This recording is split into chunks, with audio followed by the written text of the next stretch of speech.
8 viral scary stories that actually happened to real people. Imagine being alone in your home, heart pounding, when you realize you're not alone, or walking down a dark alley at midnight, feeling someone breathe behind you, even though no one's there. These are 8 terrifying true stories that actually happened to real people. From strangers hiding under beds to haunted hotel elevators, these stories are full of screams, brave survivors, and mysterious chills. You'll feel fear, shock, and even hope all in one video. Stick around, because each story escalates in intensity. By the end, you might never look at your shadows the same way again. If you love real horror, suspense, and heroic survival, subscribe now, comment with your thoughts, and hit like you don't want to miss a second. Number 1. The real monster under the bed. It begins with a child's innocent whisper. "There's a monster under my bed." Every parent has heard that. But in Great Bend, Kansas, on March 24, 2025, that fear became real. A babysitter didn't find a teddy bear or dust bunnies. She found a 27-year-old man hiding in the dark, right under the bed. As the babysitter knelt to comfort the child, she lifted the skirt of the bed and froze.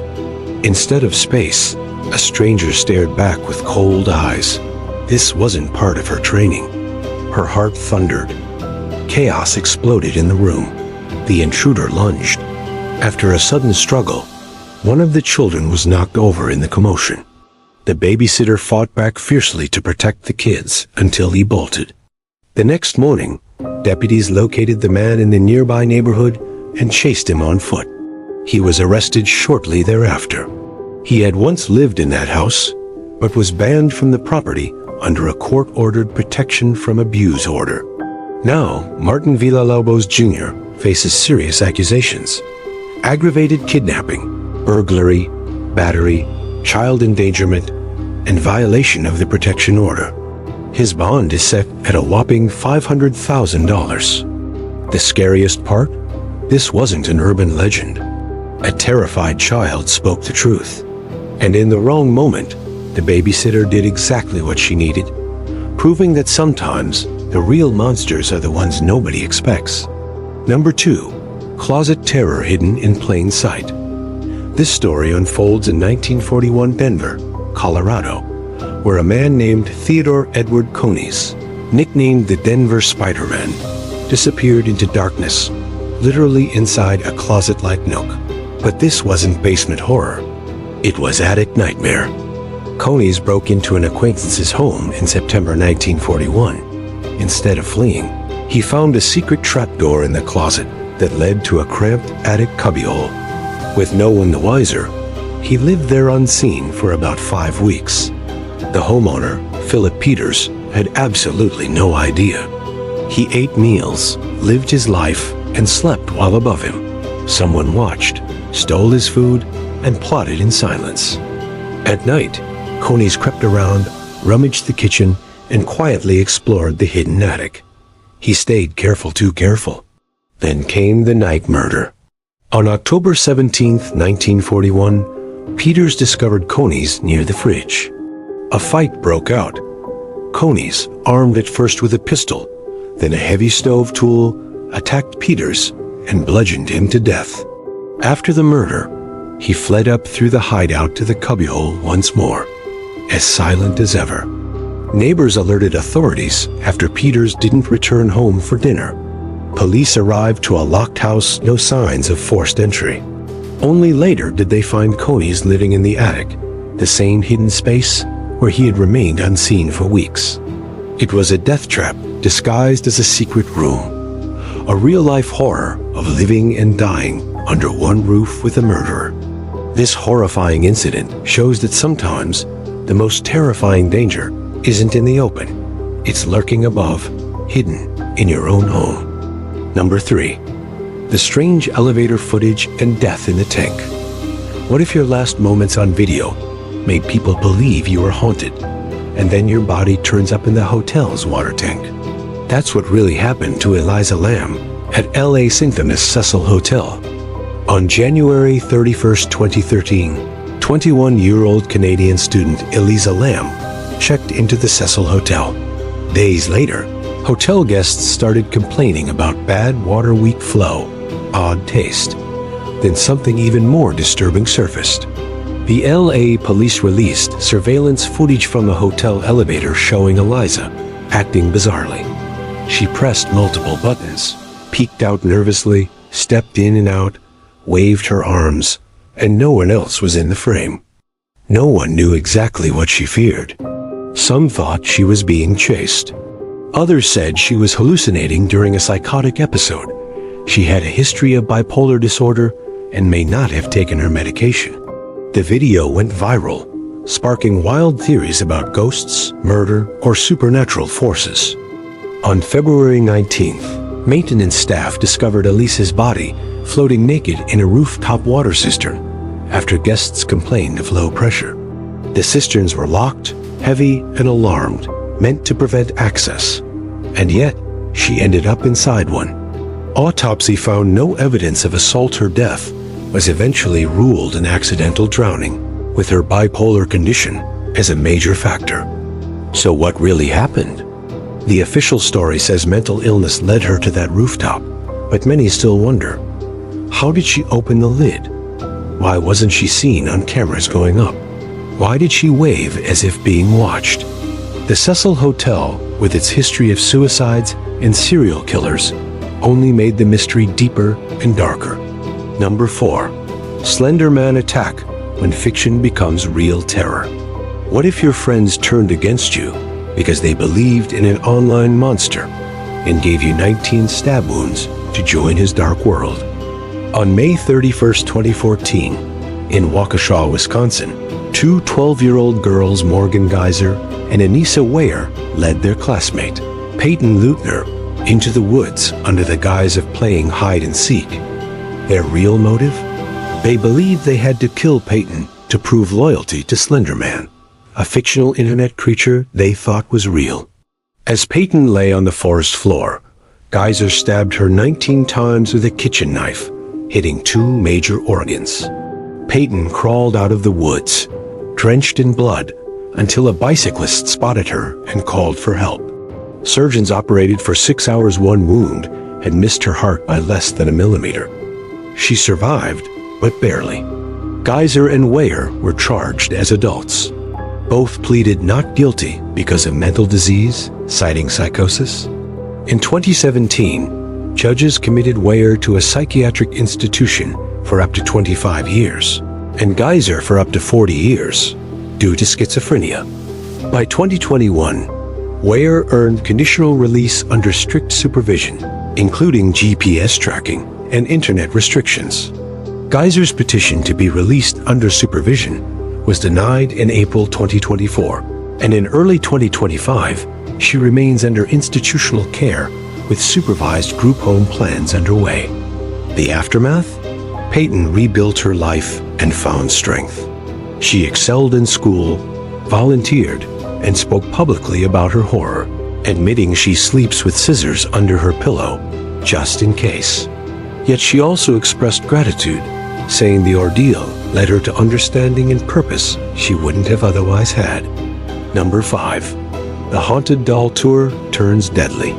Imagine touring with a real haunted doll, believing you're sharing its chilling story, and then you die suddenly during that tour. This is exactly what happened to Dan Rivera, a respected paranormal investigator, while showcasing the notorious Annabelle doll. On July 13, 2025, Rivera, age 54, was found dead in his hotel room in Gettysburg, Pennsylvania, after a sold-out stop on the Devils on the Run tour that featured the original Annabelle doll. Official reports say there were no signs of foul play, and a coroner confirmed the doll was not present in the room at the time of death. Authorities have ruled his death as probably natural, pending final autopsy results, with no suspicious circumstances noted. Rivera was the lead investigator for the New England Society for Psychic Research, the group founded by legendary demonologists Ed and Lorraine Warren, and had made Annabelle a central piece of public tours and social media content.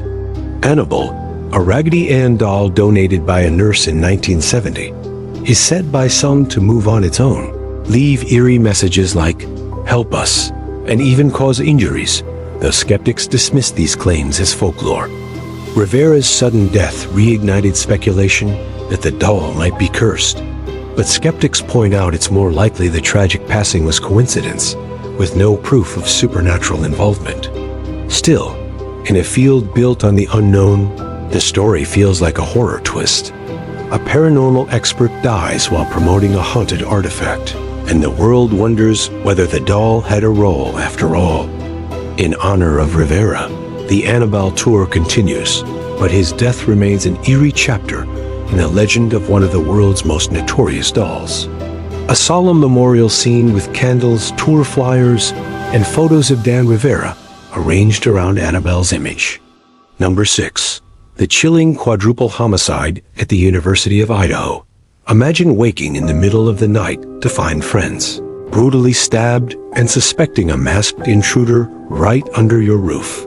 This is the terrifying truth behind one of the most horrifying real crimes on a U.S. college campus. In the early hours of November 13, 2022, 4 University of Idaho students, Madison Mogin, Kaylee Goncalves, Shauna Carnodal, and Ethan Chapin, were stabbed to death in their off-campus home on King Road in Moscow, Idaho.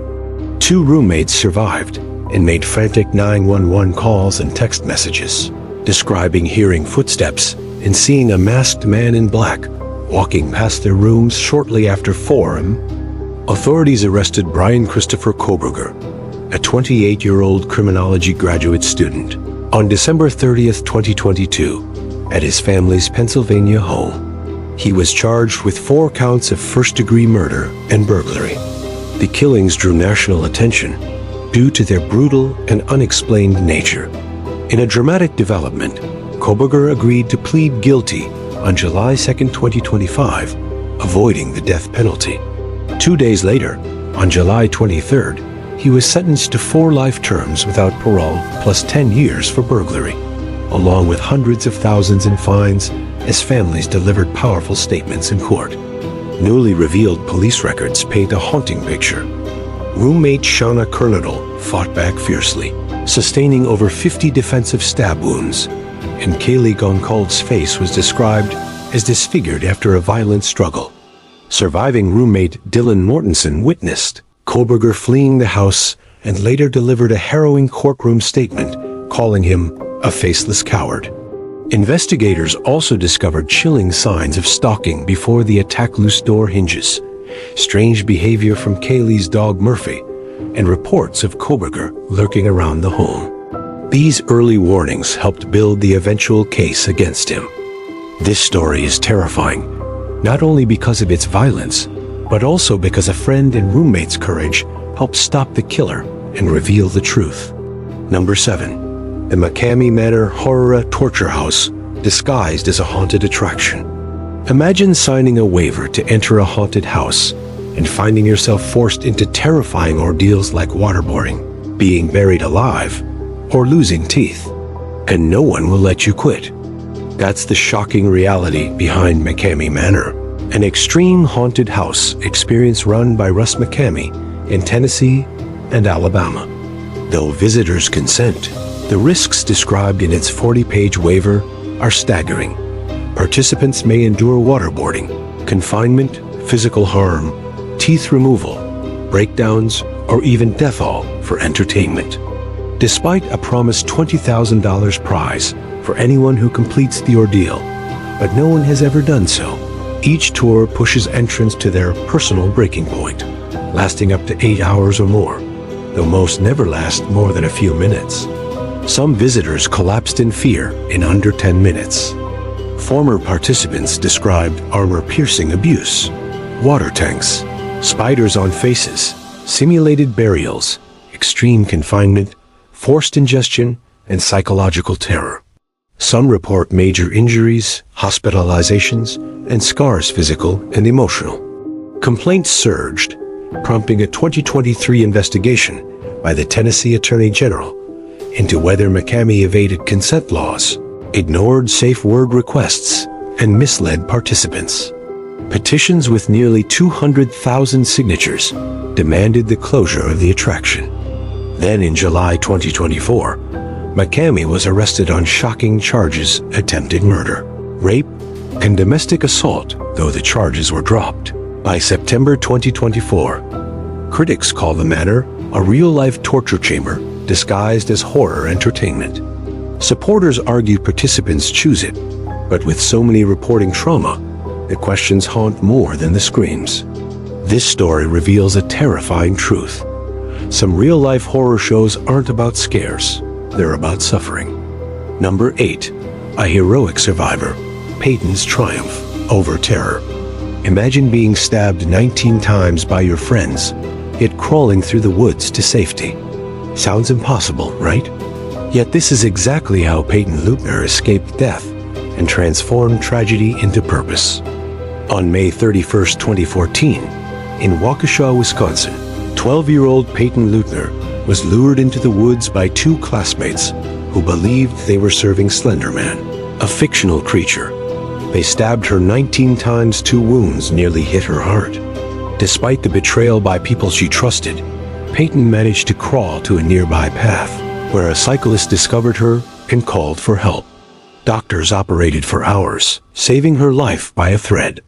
Years later, Peyton spoke publicly about her ordeal for the first time. She revealed she still sleeps with scissors under her pillow, just in case, but emphasizes that the attack made her who she is today: stronger, more empathetic, and committed to healing others. In interviews, she said, "What happened to me has made me who I am, and I love it." Peyton chose not to let fear define her. Instead, she rebuilt her life through academics, volunteering, and public speaking, turning trauma into a message of hope and resilience. Her strength shines as a beacon. Even when trust is broken and danger is close, the human spirit can triumph. If Peyton's courage moved you, please subscribe, like, and comment. Do you believe she's a hero? Could you survive such betrayal and still find hope? Thank you so for watching and subscribing. Please don't forget to share this video if you survived till the end.